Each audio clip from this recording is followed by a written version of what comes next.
觀眾朋友大家好，又咁我哋今日睇下阿姐手語係點嘅咧？嚟啦！所以佢而家70年，因為9號喺度考試佢喺度煮咩？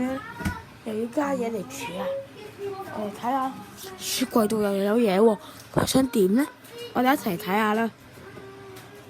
可能佢唔加嘢，佢又想煮咩？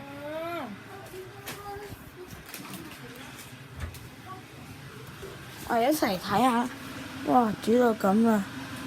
呢啲魚啊，唔知啲魚肉佢要點咧？我哋可以期待下。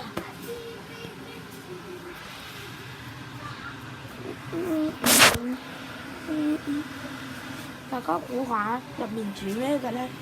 有冇人估啱咗？佢就係煮燒賣同雞蛋，燒賣都好食，就係咁啦。我哋再嚟睇下佢煮成點啦，咁樣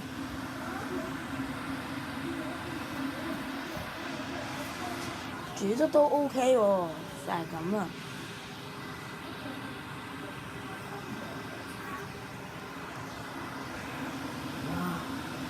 呢條熱辣辣嘅，你哋都可以試下做嘅，其實好簡單嘅啫，所有人應該都識得做嘅。